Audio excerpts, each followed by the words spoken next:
BBC take के मुअज़्ज़िज़ नाज़रीन, मैं हूँ रमज़ान हाफ़ी और अब सब देखने और सुनने वालों को अस्सलामु अलैकुम। आज हम आपको एक ऐसे ग़ुलाम की कहानी सुनाएंगे जो सुल्तानों की तरह मशहूर हुआ और जिसने अपनी बहादुरी से न सिर्फ हुकूमत हासिल की बल्कि कई ज़ालिमों को मंतकी अंजाम तक भी पहुँचाया। फतूहात की ऐसी मिसालें कायम की कि बड़े बड़े जंगजू उनके नाम से थर थर कांपते थे। तारीख मंगोलों के जुल्म से भरी पड़ी है, लेकिन इस गुलाम ने मंगोलों की ऐसी कमर तोड़ी कि वो दोबारा सर ना उठा सके। ये गुलाम एक अजीम फाते, दिलेर जंगजू और आलम इस्लाम का ऐसा हीरो बना जिसको तारीख कभी भुला ना पाएगी। जी हाँ, हम बात कर रहे हैं सुल्तान रुकनुद्दीन बैबरस की, जो 19 जुलाई 1223 ईस्वी को दश्ते किपचाक में एक खाना बदोश कबीले में पैदा हुए। किपचाक तुर्क एहद वस्ता में यूरोप और एशिया के दरमियानी इलाके में आबाद थे। बैबरस अलाकू खान और गयासुद्दीन बलबन का हमअसर था और कहा जाता है कि बैबरस को गुलाम बनाकर फरोख्त किया गया था। फिर वो अपने जोरे बाजू से सुल्तान मिस्र और शाम बना। रुकनुद्दीन बैबर का असल नाम अलबंद कदारी और लकब अबुल फुतूह था, लेकिन बैबरस के नाम से शोहरत पाई। बैबरस सैफुद्दीन का जानशीन और मिस्री अफवाज के उन कमांडरों में से एक था जिसने फ्रांस के बादशाह लोइस नाहम को 7वीं सलेबी जंग में शिकस्त दी।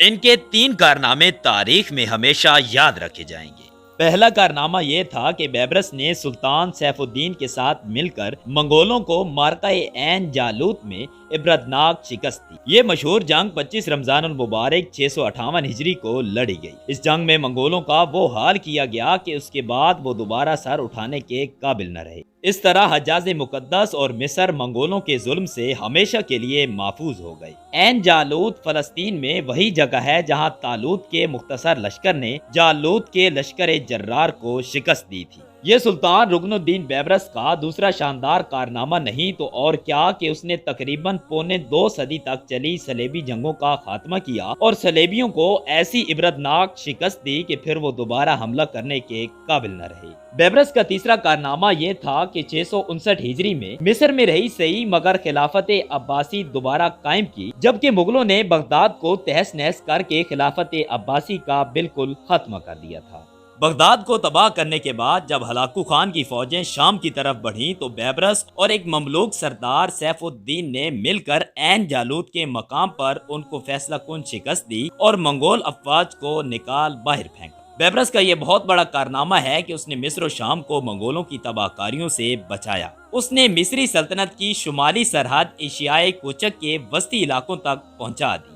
बैबरस का एक और बड़ा कारनामा शाम के साहिल पर काबिज यूरोपीय हुकूमतों का जोर तोड़ना था। ये हुकूमतें पहली सलेबी जंग के जमाने से शाम के साहिली शहरों पर काबिज थीं। नूरुद्दीन जंगी और सलाहुद्दीन अयूबी ने अगरचे अंदरूने मुल्क और फलस्तीन से सलेबियों को निकाल दिया था, लेकिन साहिली शहरों पर उनका इक़्तिदार अरसे तक कायम रहा। इनको बहरी रास्ते से यूरोप से मुआवनत मुयस्सर रहती। बैबरस ने एन जालूत में मंगोलों के साथ इत्तेहाद करने की कोशिश पर 1268 में मसीह सल्तनत अंताकिया का खात्मा किया। अंताकिया की सल्तनत का खात्मा 1271 ईस्वी में नवी सलेबी जंग का बायस बना, जिसकी क़ियादत इंग्लिस्तान के शाह एडवर्ड ने की थी, मगर वो बैबरस से कोई भी इलाका छीनने में नाकाम रहा। बैबरस ने अपनी सल्तनत को जनूब में सूडान की तरफ भी वसअत दी। अपने इन फतूहात और कारनामों की वजह से बैबरस का नाम मिस्र और शाम में सलाहुद्दीन अयूबी की तरह मशहूर हुआ।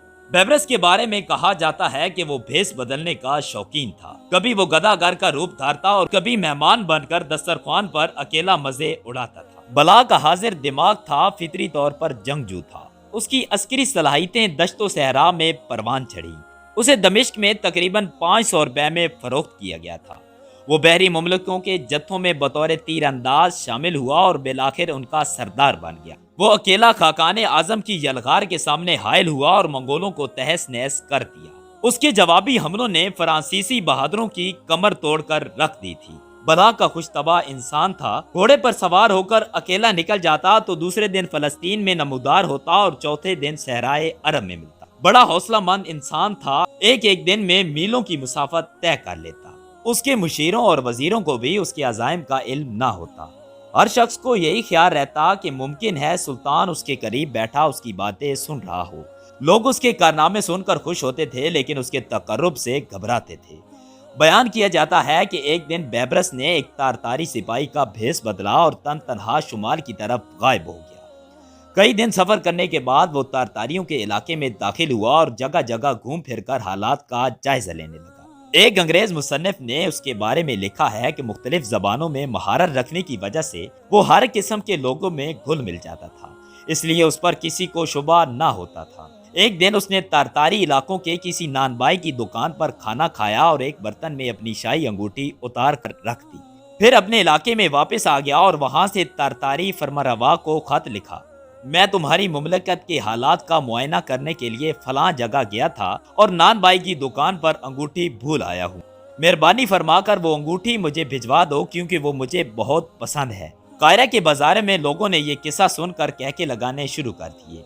एक दफा सुल्तान बेबरस ईसाई जाहिर का भेस बदल कर सेरेबियों के मकबूजा इलाके में दाखिल हुआ और कई हफ्तों तक उनके फौजी इंतजामात का जायजा लेता रहा। कहा जाता है कि वो तकरीबन 20 ऐसे कलों को देखने में कामयाब हुआ जो ईसाइयों की कुव्वत का मरकज थे। एक दिन उसने कासिद का भेस बदला और एक हिरन का शिकार लेकर सीधा अंताकिया के हाकिम बोहेमंड के दरबार जा पहुंचा। जब बेबरस कले से बाहर गया तो किसी ने आकर बोहेमंड को बताया ये एलची खुद सुल्तान था। ये सुनकर बोहेमंड पर लर्जां तारी हो गया। बेबरस की बेदार मगजी ने जहां उसे अपनी आवाम की आंखों का तारा बना रखा था, वहां दुश्मनों के दिल पर ऐसी हैबत तारी कर दी थी कि सब उसका नाम सुनकर थरथराते थे। तारतारियों को उनकी अरूज में रोकने वाला यही जंगजू था। मार्का एन जालूत का हीरो भी बेबरस ही था। उसके सामने जब कोई हलाकू खान के जुल्म जबर की बातें करता तो बेबरस कहका लगाकर कहता था, वक्त आने दो, तारतारियों को हम दिखा देंगे कि लड़ना सिर्फ वो ही नहीं जानते। तारतारियों के अरूज के दौर में सुल्तान बेबरस के दरबार में जब हलाकू के एलची आए और बदतमीजी से बात की तो बेबरस ने उनके सर कलम करके कायरा के बाजारों में लटका दिए ताकि लोगों को पता चल जाए कि अब लड़ना होगा या फिर मरना होगा। तारीख गवाह है कि मिस्र के इस बहादुर ने तारतारियों को पहले ही मार्के में ऐसी शिकस्त दी कि उसके बाद वो आगे बढ़ने की हिम्मत खो बैठे। बेबरस ने 1 जुलाई 1277 ईस्वी को वफात पाई और इसे दमिश्क में ही दफन किया गया। अगर वीडियो अच्छी लगी हो तो लाइक, शेयर और कमेंट कर दीजिए और हमारे चैनल को सब्सक्राइब कर दीजिए। इस दुआ, इस उम्मीद और इस तवक्को के साथ कि पाकिस्तान दिन दुगनी और रात चुगनी तरक्की करता रहे, अपने मेजबान रमजान हाफी को दीजिए इजाजत। अल्लाह नेगेबान।